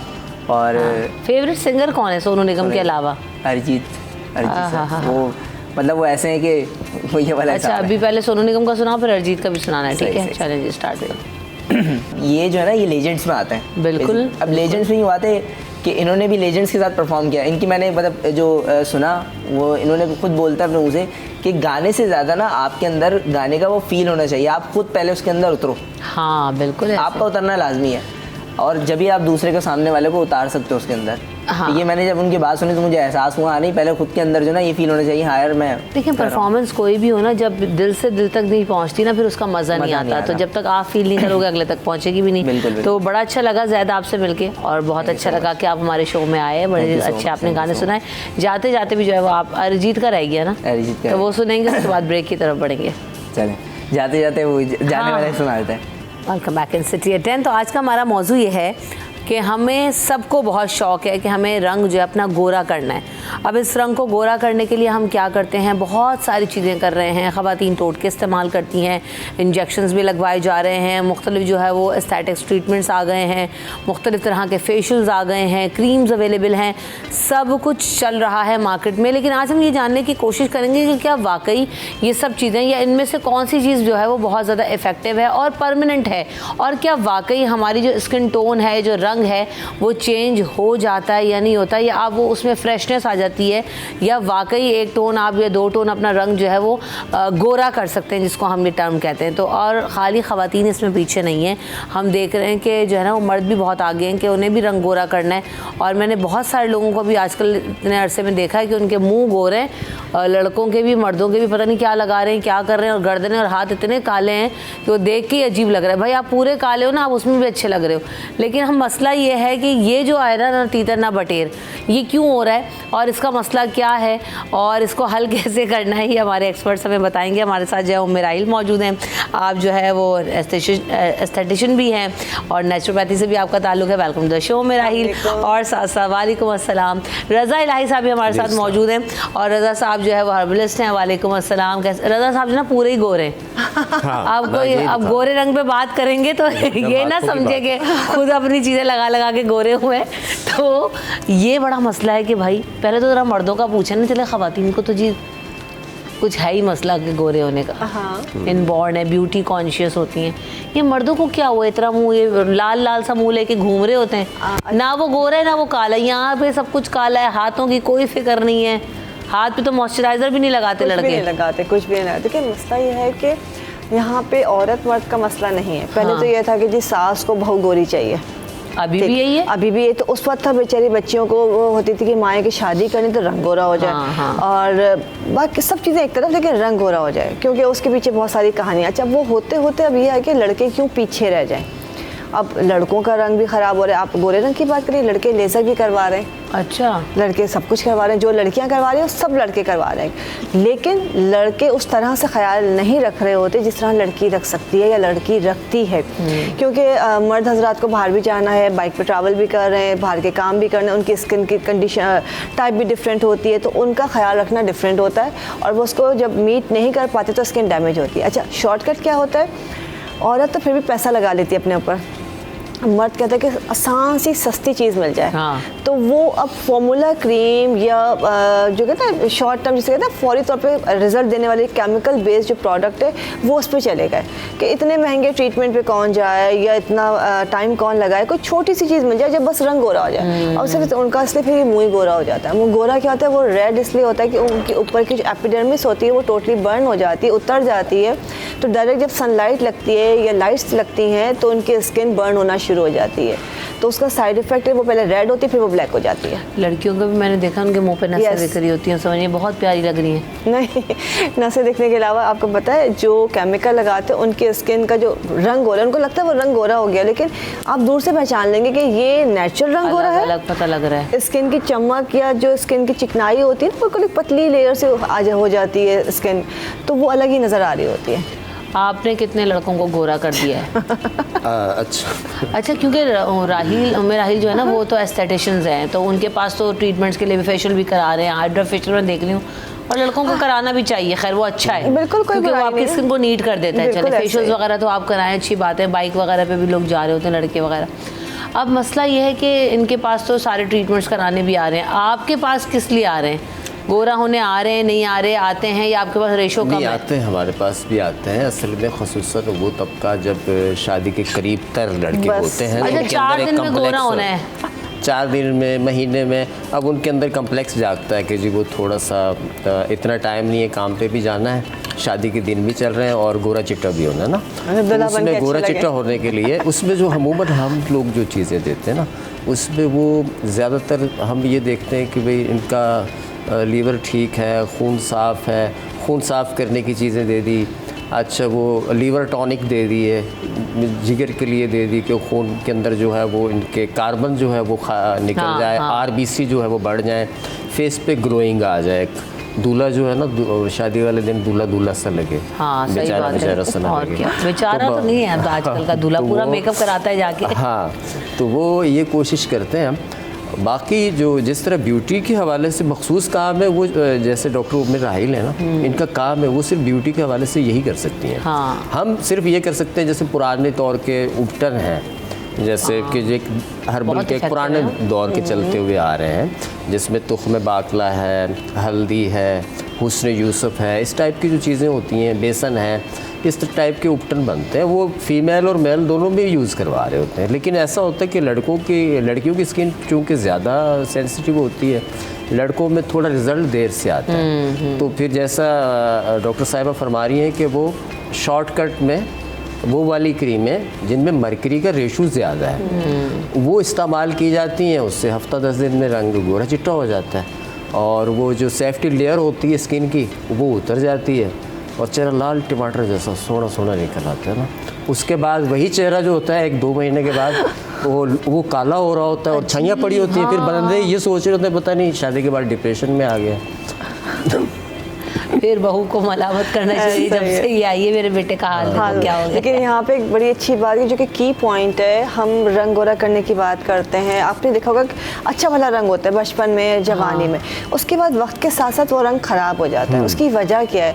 ऐसा नहीं कि बस पोल्यूशन को हम कह दें, या सनस्क्रीन बहुत इंपॉर्टेंट है, लेकिन लिवर का चेक कराना बहुत इंपॉर्टेंट है। लिवर का फंक्शन सही है, देखिए ग्लूटाथायोन जो है वो भी जाके लिवर पे काम कर रहा है, लिवर ही प्रोड्यूस करता है, उसका रेशो बढ़ता है तो आपका रंग साफ होने लगता है।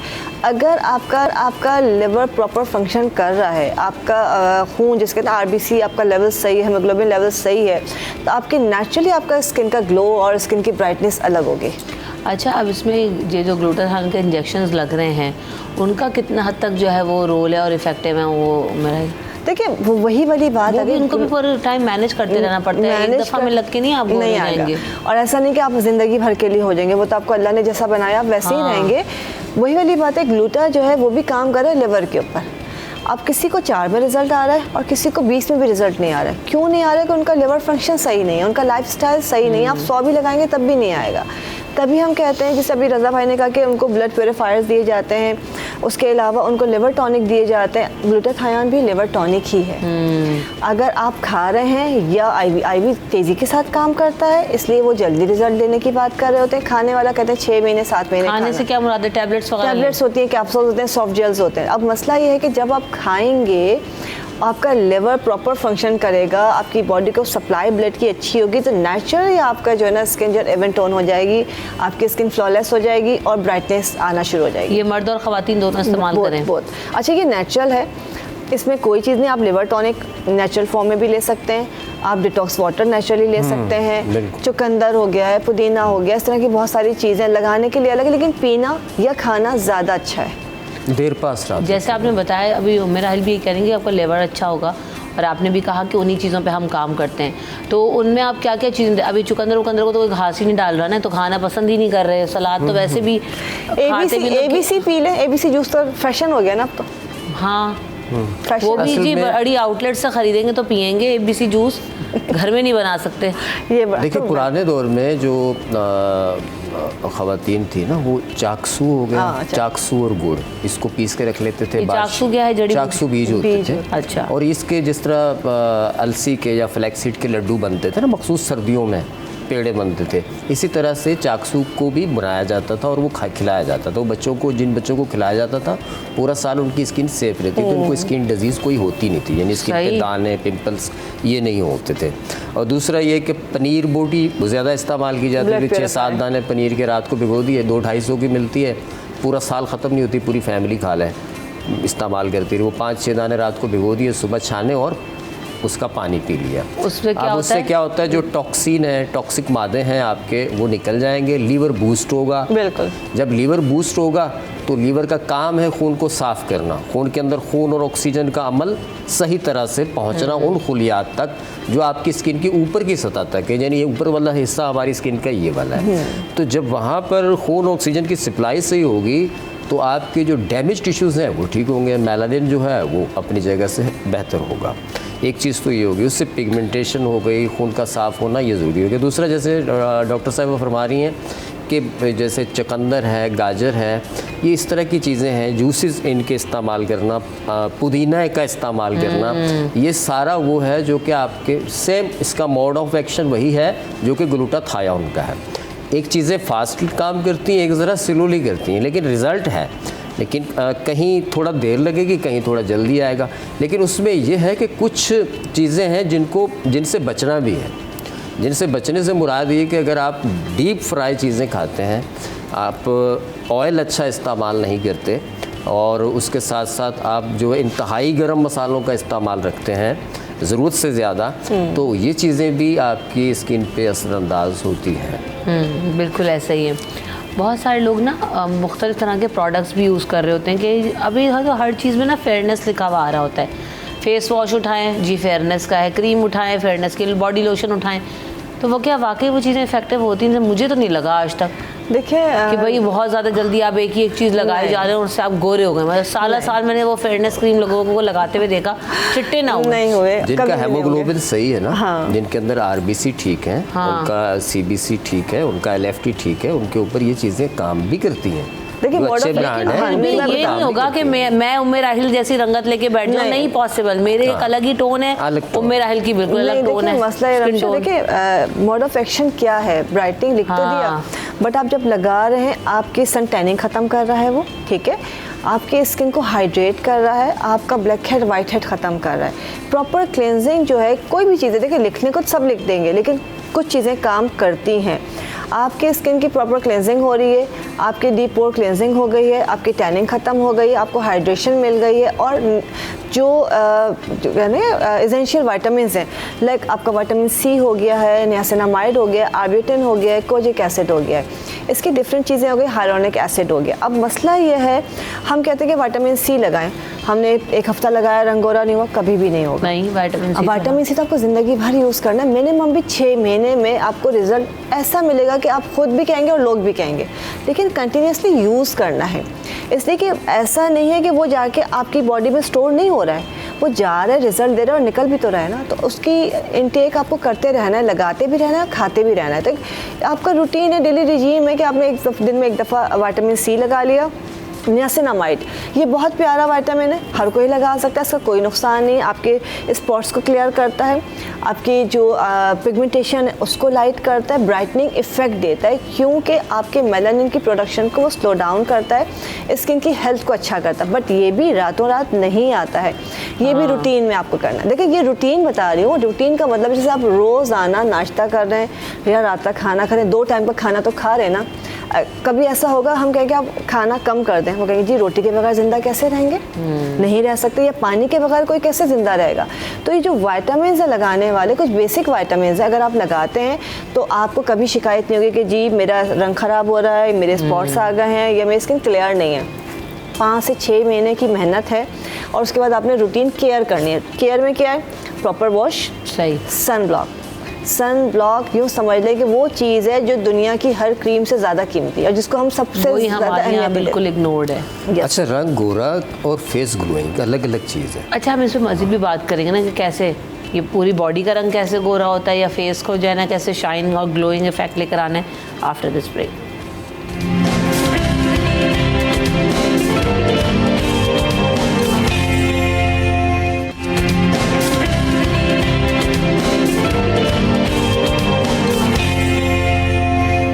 Welcome back in city 10। जाने से पहले रज़ा साहब बात कर रहे थे कि जी ये शक्ल तो बूथे पे तो बहुत काम कर लेते हैं। हाँ, बूथे पे बड़ा काम है, बाकी ना नफ्स पे काम कर रहे हैं ना जो है ना वो बाकी बॉडी कुछ वो जाहिरी होना चाहिए, बात नहीं काम की है। अच्छा, ये भी तो जाहिरी है भाई, हाथ पाँव भी चमका लो।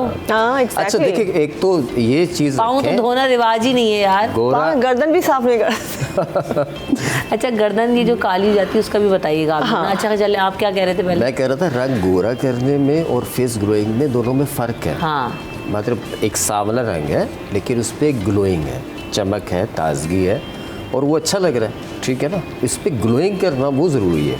अब ग्लोइंग जो है वो उसके लिए एक तो हेल्थ जो है आपके वो तमाम तरह से सेहतमंद होना आपका ज़रूरी है, अंदर से थोड़ा थोड़ा खुश रहना भी ज़रूरी है। हाँ, अगर आप डिप्रेशन में हैं, एंजाइटी में हैं तो भी उसके भी असरात पड़ते हैं। नींद पूरी नहीं हो रही आपकी तो भी चेहरे पे थकन और एक इज़्मेहलाल जो है वो रहता है। तो एक तो ये, दूसरा ये है कि जो आपकी एशियन स्किन है वो यूरोपियन नहीं हो सकती, ये तयशुदा बात है। आप कुछ भी कर रहे हैं, जैसा अल्लाह ताला ने खल्क किया, अल्लाह ताला का शुक्र अदा करें और कोशिश ये कर रही है, आपने वर्किंग कर रही है ना। स्प्रेस यूज कर रहे हैं, हम फ्रैकल्स बना रहे हैं, फ्रैकल्स बना रहे हैं लोग, हम लोग फ्रैकल छुड़ा लें। हाँ, कोशिश करनी है कि हमने फेस पे ग्लोइंग लानी है। अब ग्लोइंग लाने के लिए नेचुरली जो चीज़ें हैं ना उनकी तरफ जब आप आएंगे तो उसमें मौसमी फल हैं, जैसे आजकल अनार है और आजकल सेब है सेब आजकल सेब की बहुतात है और इस वक्त सेब जो है वो गरीब बंदे की दस्तरस में है इस वक्त। अब ये थोड़ा अरसा गुजरेगा, जब कमी आएगी तो फिर दस्तरस में नहीं होगा। अगर एक सेब रोज़ाना खाया जाए और उसी सेब का आप छिलके का जो है वो मास्क बना के चेहरे पे लगा लें तो वो भी बहुत अच्छा फ़ायदा देता है। और एक सेब जो है वो अगर 40 दिन तक मुसलसल अगर आप रोज़ाना एक सेब नाश्ते में लेते हैं तो आपकी बहुत सारे जो स्किन के मसले हैं वो हल हो जाते हैं। उसके साथ साथ मेमोरी अच्छी होती है, डिप्रेशन कम होता है इससे। हाँ, इससे डिप्रेशन कम होता है और इसके साथ साथ आपका मेटाबॉलिक रेट जो है वो अच्छा होता है। जब मेटाबॉलिज्म आपका अच्छा होता है तो उससे बहुत फ़ायदा। कहते हैं ना सेब खाओ तो थोड़ी देर बाद कितनी भूख लगती है, क्योंकि वो जल्दी हजम करवा देते हैं आपका खाना और चीज़ें। ये जो गर्दन है, बहुत सारे लोगों की ना यहाँ से बहुत काली हो जाती है। अच्छा, इसमें भी मेडिकल रीजंस भी हैं। 100%। और जो है वो वैसे भी होता है कि उसको साफ करना है। याया की कॉल भी आ गई, उनसे बात करते हैं। अस्सलाम वालेकुम याया। वालेकुम अस्सलाम, कैसी हैं रमशा आप? अल्हम्दुलिल्लाह। आप ये बताएं, आपको भी गोरा होना है जो आपने सवाल करने के लिए फ़ोन किया है याया? देखिए, बात ये कि पहले तो उनमें के सलाम है, दोनों को सलाम है। बात ये है कि मैं तो जो मेरे लिए प्रायोरिटी मेरी सेहत है, मेरा रंग नहीं है। मैं अगर मेरी सेहत सही होगी तो मेरे मामला भी सही होंगे। अल्लाह ने मुझे रंग दिया, मैं उसे एक्सेप्ट करता हूँ। लेकिन बात ये जो क्वेश्चन करना है ना, दो सवाल करने हैं। एक तो सवाल ये करना है कि जो आजकल इंजेक्शन लग रहे हैं, गोरे होने के इंजेक्शन लग रहे हैं, तो थोड़े वो लगते हैं थोड़ी तौर पे, वक्ती तौर पे आप गोरे नहीं हो जाते, लेकिन इसके असरात बाद में बहुत खतरनाक होते हैं, हॉरेबल इफेक्ट आते हैं। मैंने खुद भी इसके बारे में पढ़ा है।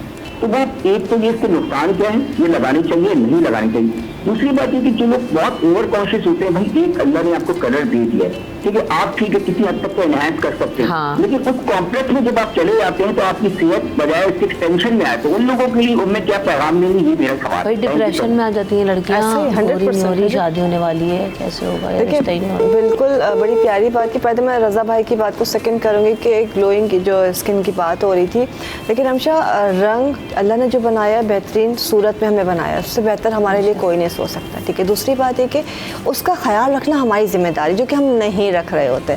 हम क्या कर रहे होते हैं कि जी इसको छोड़ दिया, जो रंग हो रहा है जैसा भी, वक्त के साथ वो डैमेज होना शुरू हो जाती है स्किन। तीसरी चीज़, अगर स्किन फ्लॉलेस है और हेल्दी है तो वो कोई भी रंग बहुत प्यारा लगता है। बेशुमार आपको ऐसे लोग नज़र आएंगे जो एक इवन टोन में है, फ्लॉलेस स्किन है। फ्लॉलेस का मतलब गोरा रंग नहीं है, फ्लॉलेस का मतलब दाग धब्बे, पोरलेस स्किन है। पोरलेस स्किन जो है वो ज़्यादा खूबसूरत है, उस पर मेकअप भी अच्छा लगता है, उस पर हर चीज़ अच्छी लगती है। तो उसके बाद जो चीज़ें सबसे इम्पॉर्टेंट कि हम कहते हैं बीबी ग्लास स्किन करवा लें, ग्लास स्किन सीरम लगा लें, ये खा लें, ये लगा लें, लेकिन पहली चीज़ खुश रहने की हमने बात की, दूसरों की खुशी से हसद करना छोड़ दें। अंदर से जो एक जलन या हसद होता है ना, या एक ना दूसरे की खुशी देख के जो बुरा लगता है, वो आपके चेहरे की चमक छीन लेता है। ये बहुत इंपॉर्टेंट है। अगर आप सिर्फ अल्लाह की अता पे खुश रहना शुरू कर दे तो आपको इंजेक्शंस की ज़रूरत भी ना पड़े, लेकिन ऐसा नहीं होता। जहाँ तक आप नेक की बात करें, हार्मोनल इश्यूज़ होते हैं, इंसुलिन की वजह है, आपका वेट बढ़ रहा है, हार्मोन्स की डिस्टर्बेंस है, जिसकी वजह से ये पूरी नेक जो है पूरा ब्लैक पैच बन जाता है। बट ये होता है, उससे ज़्यादा ये होता है नेग्लिजेंस, आपकी लापरवाही होती है। बच्चे खासकर जब बड़े हो रहे होते हैं, टीन्स में आते हैं, तो बॉडी के अंदर हार्मोनल चेंजेस आ रही होती हैं। उस वक्त माएँ भी, बच्चे भी मुंह पे तो काम कर रहे होते हैं, आगे आगे से धो रहे हैं, ये हिस्से के ऊपर तवज्जो कोई देता नहीं है।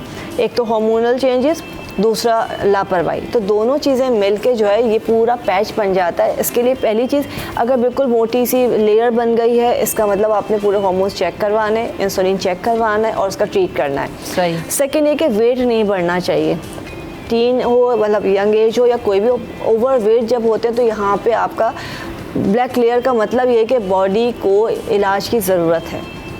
इसके बाद जो है आप जो भी चीज़ फेस पे लगा रहे हैं वो नेक पे ज़रूर लगाइए। फेस यहाँ तक नहीं, फेस यहाँ तक है, और उसको बैक पे भी लगाएं। हफ्ते में एक बार आपने स्क्रबिंग लाजमी करनी है। हमारे कहते हैं जी स्क्रबिंग की एज नहीं है, कुछ नहीं, लेकिन बच्चे भी बड़े भी स्क्रब के लिए ज़रूरी नहीं कि आप कोई बहुत महंगा स्क्रब लें, आप घर में कोई भी स्क्रब बना सकते हैं।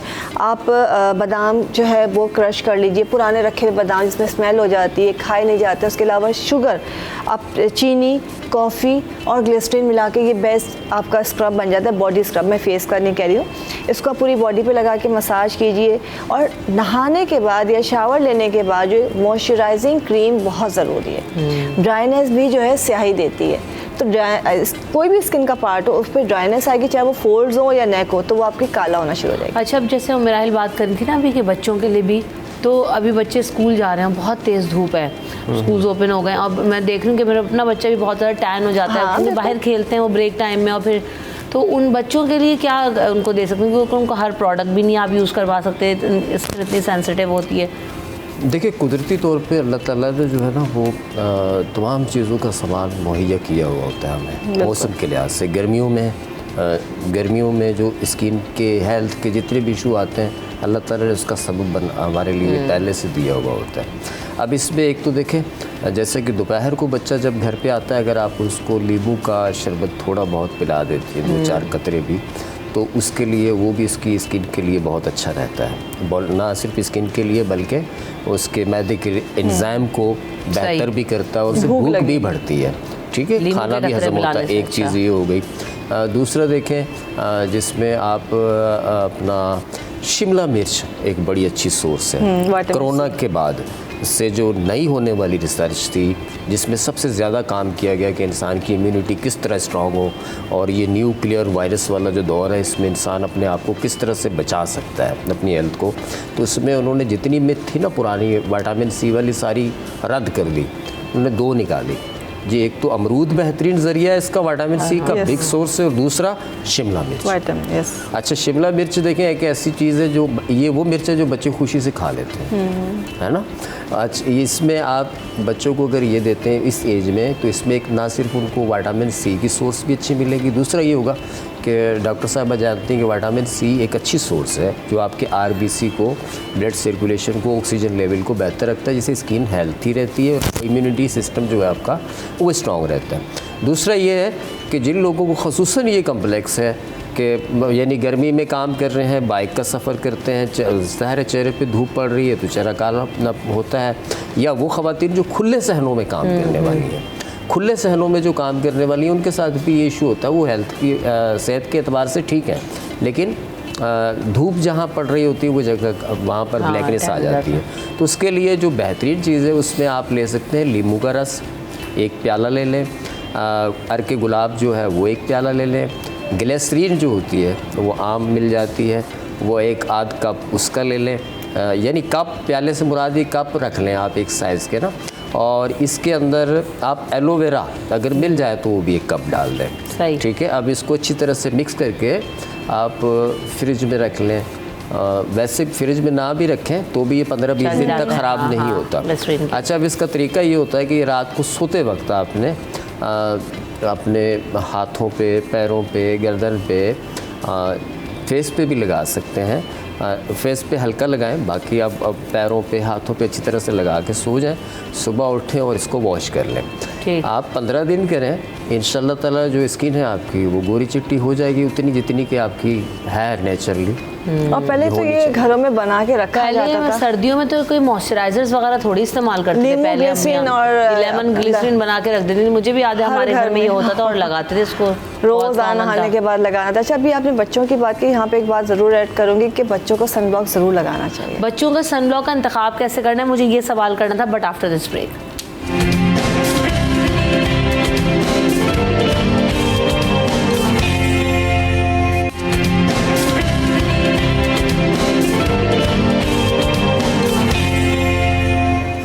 Welcome back in city at 10। तो बच्चों के लिए मेरा किस तरह से सनब्लॉक का इंतखाब करें? देखिए, बच्चों के लिए ऐसे बच्चों की प्रोडक्ट्स से आती है, उनके डिफरेंट प्रोडक्ट्स हैं, मस्तीला है अगर है, और डिफरेंट बहुत सारी प्रोडक्ट्स हैं, रेंज है बच्चों की। और वो भी नहीं तो बच्चों के लिए कोई भी माइल्ड जेल फॉर्म में सनब्लॉक लें, इसलिए कि जेल फॉर्म के जो सनब्लॉक होते हैं, जेल फॉर्म में होते हैं, वो आपके स्किन के ऊपर एक वाइट सी लेयर नहीं लगा मतलब हो छोड़ते। दूसरा ये कि वो कोई बहुत थिक लेयर नहीं बनती उसकी, बच्चे घबराएं नहीं, बच्चों का पसीना बहुत आता है, बच्चे खेलते हैं, जब सुबह बच्चे जा रहे हैं उनको अच्छी तरह से सनस्क्रीन लगाएं। जेल फॉर्म में सनब्लॉक मिल जाएगा, स्प्रे फॉर्म में मिल जाएगा, आपको किसी भी फार्मेसी से ले लें। अच्छा, यहाँ पे मैं ज़रूर क्लियर करूँगी कि सनब्लॉक का सिलेक्शन जब भी करें तो खुदा के वास्ते कॉस्मेटिक स्टोर पे ना जाएं, फार्मेसी पे जाएं। बच्चों का लेने भी फार्मेसी, किसी का भी लेना हो। देखिए, कॉस्मेटिक स्टोर पे आपको सिर्फ वो चीज़ें मिलेंगी जो कॉस्मेटिक पर्पस के लिए होती हैं, ठीक है, आपकी ब्यूटी को इन्हांस करने के लिए, तबाह करने के लिए होती हैं। एंड फार्मेसी में आपको वो चीज़ मिलेगी जो कि ऑथेंटिक होगी, जो कि रिसर्च के बाद तैयार की गई होगी और जो डॉक्टर की हिदायत के मुताबिक दी जा रही होगी। तो आप वहाँ पे जाके अगर सिलेक्शन करेंगे तो वो भी आपको गाइड कर देंगे कि ये सनब्लॉक इतने SPF का लें, मिनिमम कराची में ले लें 50 SPF, 60 SPF बहुत है, बहुत ज़्यादा की ज़रूरत नहीं है बच्चों को, लेकिन ज़रूर लगाएं। 2 साल से अगर बच्चा बाहर जा रहा है, 3 साल से जा रहा है, या आम दिनों वैसे निकल रहा है पिकनिक पे कहीं जाने के लिए, तो ये लाजमी लगाना है आपने सनब्लॉक। और सिर्फ फेस पे नहीं लगाना, हाथ खुले हैं, हाथों पे भी लगाना है। और उसके अलावा जो ख़वातीन घर में काम कर रही हैं, उनका जी हम तो घर में हैं लेकिन किचन में तो जा रही हैं, हीट के आगे जा रही हैं, दरवाज़ा खोलने जा रही हैं, बालकनी में जा रही हैं, तो उन्होंने भी सुबह उठ के सनब्लॉक लगाना है। अच्छा, ताकि आप कोई भी ट्रीटमेंट कर रहे हैं, आप बड़े शौक से बड़ा महंगा सा विटामिन C लगा रहे हैं, बड़ा महंगा सा आप कोई अपना नियासिनामाइड या कोई और सीरम लगा रहे हैं या कोई एसिड लगा रहे हैं और सनब्लॉक नहीं लगाएंगे तो आपकी स्किन डैमेज हो जाएगी। तो डे टाइम में आप सनब्लॉक लगा रहे हैं। अभी रज़ा भाई ने अब खाने पीने की बड़ी प्यारी चीज़ें बताई। अभी जो गर्मी शदीद हो रही है, इमली आलू बुखारे का शरबत आप बना के रख लें, बहुत सारा भी बना के रख सकते हैं। सुबह निहार मुँह बच्चियाँ बच्चे सब पीना शुरू कर दें। आप मैं गारंटी से लिख के दे सकती हूँ, जो इसको पी लेगा ना, एक तो उसको कोई स्किन की प्रॉब्लम नहीं आएगी, निहार मुँह पीने से नहीं होगी, बिल्कुल नहीं होगी, तेजाबियत नहीं होगी। अच्छा। आलू बुखारा और इमली दोनों चीज़ें, उसको आप शुगर के साथ या हनी के साथ मीठा कर सकते हैं, लेकिन ज़रूरत नहीं होती आपको ग्लूटाथाइन के इंजेक्शन लगाने की भी ज़रूरत नहीं होती। अच्छा, ले बताया, इतनी बड़ी सोर्स है। अगर आप पी देखिए, लेकिन ये ठंडा होता है, इस मौसम में पी लें। जब मौसम ठंडा होना शुरू हो तो फिर इसको रोक दें। उसके बाद आप कोई और चीज़ पी सकते हैं, जैसे पनीर बूटी पी सकते हैं। और गर्मियों के अंदर आप जो है इमली आलू बुखारे का शरबत, और ठंडक में तो कीनू आ जाएंगे, उसका आप देखें, कीनू बिल्कुल एग्जैक्टली कीनू है, अनार आ जाएंगे, गाजर आ जाएंगे, शुरू हो गए अनार। जी रज़ा भाई कुछ। अच्छा, नेचुरली जो है ना, एक सन ब्लॉक में बता दूँ, क्योंकि सन ब्लॉक महंगे भी पड़ रहे हैं, बाज़ लोग हमें दूर से देखने वाले लोग हैं, बेचारे शहर तक पहुँचने में टाइम लगता है। सही बात है। तो इसके लिए बेहतरीन चीज़ है कि आप अर्के गुलाब ले लें, जितना भी मिल जाए, कटोरा भर ले लें, एक पाव ले लें। उसके अंदर आप ऐसा करें कि उसमें कोकोनट जो खोपरा है, खुश्क खोपरा, वो 1-2 पीस उसमें डाल दें, साबुत जो गिरियाँ होती हैं, गोल वाला जो होता है, गोल वाला जो होता है। अब सुबह तक ये होगा कि वो जो नारियल है वो अर्के गुलाब को पी जाएगा, ठीक है। उसके बाद आप उसको हल्का सा कश करें, कश करके और उसको आप जूसर में डाल के हल्का सा उसमें आप अर्के गुलाब मज़ीद शामिल करके उसको शेक करें। शेक करने के बाद अब आप उसको छान लेंगे। जैसे ही छानेंगे तो उसमें से जो कोकोनट होगा वो निकल जाएगा, बाकी मिल्क होगा, बिल्कुल वाइट मिल्क होगा। उसको जो है आप लेके फ्रिज में रख लें, वाटर में डाल के रख लें। अच्छा, एक तो ये ऑल टाइप स्किन वाले लोग यूज़ कर सकते हैं, वो ख़वातीन यूज़ कर सकती हैं जिन्होंने मरकरी की क्रीम में लगा के चेहरे का सत्यानाश किया है, वो भी इस्तेमाल कर सकती हैं। दूसरा ये कि एज ए सन ब्लॉक, अच्छा ये क्रीमी होगा, इससे ये होगा कि फेस पे एक फ्रेशनिंग और एक वाइटनिंग जो है वो भी आएगी, मॉइस्चर भी होगा और ये नेचुरली कुदरती सन ब्लॉक। और सबसे बड़ी बात है, टैनिंग को ख़त्म कर देगा। और रज़ा भाई इसको अगर पी ले तो क्या बात है, पी लें तो कोकोनट मिल्क को पीने के तो बड़े एडवांटेजेस हैं, बहुत ज़्यादा तो बहुत हमारी तरफ तो उसका रुझान ही नहीं। लेकिन क्रीमी फॉर्म में ये आ जाता है और इसको लगाने से ऐसा ही लगता है जैसे आपने वाकई लोशन लगाया, उसमें चिपचिपाहट नहीं होती। इतनी प्यारी चीज़ें, मतलब इसको लगाने से अच्छा इसको पी ले आदमी। हाँ, ये बहुत ही मतलब ज़बरदस्त चीज़ है, लगाना तो है ही अच्छा। कोकोनट वाटर पीने का भी तो कहते हैं, उससे भी ग्लो बहुत अच्छा हेल्दी है। तो कोकोनट भी कितना, वाटर भी कितना महंगा हो गया। हाँ, जिसका पता चल जाए मतलब उस दिन ये होता है कि इतना महंगा, लेकिन वाकई कोकोनट वाटर इस गर्मी के मौसम में आपकी बॉडी को हाइड्रेट करने के लिए उसमें एक चुटकी पिंक सॉल्ट डालें, आपको पूरा दिन हाइड्रेट रखेगा और आपको जो है ना डिहाइड्रेशन नहीं होगी, लू नहीं लगेगी, तो आपकी स्किन फ्रेश रहेगी। अच्छा, स्किन को हाइड्रेट और अच्छा रखना ज़रूरी है। गोरे रंग से बेहतर है कि अगर बहुत सारे लोग गोरे हैं लेकिन बहुत ज़्यादा अनफ्रेश से लग रहे होते हैं, क्योंकि हाइड्रेशन नहीं प्रॉपर, पानी का रूखा सा फीका सा लगता है चेहरा, कुछ भी लगा लें वो अच्छा नहीं आता। ड्राई अगर स्किन आप मेकअप भी कर लें तो आपके ऊपर नहीं आता ना, लेकिन पता है बत्तियां बुझी रहती हैं। बत्तियां वैसे भी बुझी नहीं आती ज़्यादा आवाम की, तभी तो चिट्टे होने के लिए क्रीमें लगाए जा रहे हैं, जो करना वो नहीं कर रहे। देखिए, मॉइस्चराइजिंग करना इसलिए ज़रूरी है कि अगर रंग गोरा है, अगर आप सिर्फ मॉइस्चराइजिंग करना शुरू करेंगे प्रॉपर, तो आपको खुद लगेगा कुछ दिन बाद कि स्किन पे जो है ना जान आ गई है और रंग फ्रेश होना शुरू हो गया। आप कहेंगे पता नहीं शायद कोई क्रीम में जादू था। क्रीम में जादू नहीं, आपकी स्किन को हाइड्रेशन की नीड थी जो कि आप पूरी कर रहे हैं, तो आपकी स्किन फ्रेश हो रही है।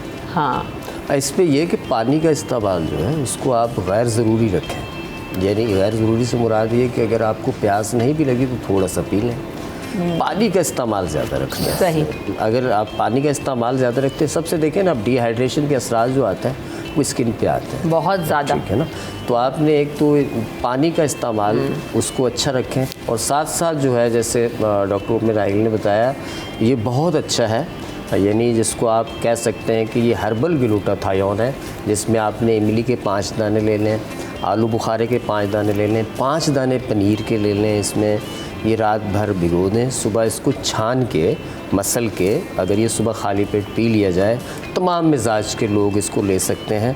अच्छा, जिन लोगों को अक्सर ये शिकायत रहती है, तहफ़्फ़ुज़ात रहते हैं जी, हम खट्टी चीज़ खाते हैं तो नज़ला गिरने लग जाता है, हमें ये इशू होता है, वो इसमें 1 थंब के करीब जो है थोड़ी सी 1 इंच 2 इंच का टुकड़ा इसमें अदरक का डाल दें क्रश करके, तो फिर ये क्या होगा कि आपके सीने के जो अमराज होते हैं, या जो लोग बोलते हैं खट्टी ठंडी चीज़ लेने से मसला होता है, तो जिनको मिजाज का फोबिया आजकल ज़्यादा है ना, हाँ, ये गर्म है या ये सर्द है, तो इस चक्कर में नहीं पड़ेंगे, फिर ये चीज़ें मोतदिल हो जाएंगी। इसको छान के आप सुबह खाली पेट पिएँ और 40 दिन मुसलसल पी लें, जैसे इन्होंने कहा ना कि 1 महीना ले लें, गारंटी से आपके फेस पे पता भी चल जाता है ना कि मुझे कौन सी चीज़ सूट कर रही है, नहीं कर रही, सब चीज़ें आप सब कर भी नहीं सकते। मेरे पास शो का वक्त भी ख़त्म हो गया है और आप लोगों ने इतनी सारी टिप्स शेयर की। बात वही है कि अल्लाह ताला ने आपको जिस तरह से उतारा है वो बेहतरीन है। हाँ, स्किन का ख्याल रखें, सेहत का ख्याल रखें, जैसे आगाज़ में कहा था कि फ्रेश नज़र आना ज़रूरी है, अच्छी नींद ज़रूरी है, वॉक ज़रूरी है, अच्छा खाना ज़रूरी है, और जो है वो खुश रहना ज़रूरी है। ये सारे ऐसे फैक्टर्स हैं जो क्रीम से ज़्यादा आपकी सेहत पर, आपकी स्किन पे कंट्रीब्यूट करते हैं, तो इनका ख्याल कीजिए और बाकी जो टिप्स आपको दिए उनको ज़रूर फॉलो कीजिए। Thank you so much Rahil और रज़ा साहब, आप लोगों ने वक्त दिया, आप दोनों का बहुत शुक्रिया। यहाँ पर आपसे इजाज़त चाहेंगे, अपना ख्याल रखिएगा, अल्लाह निगहबान।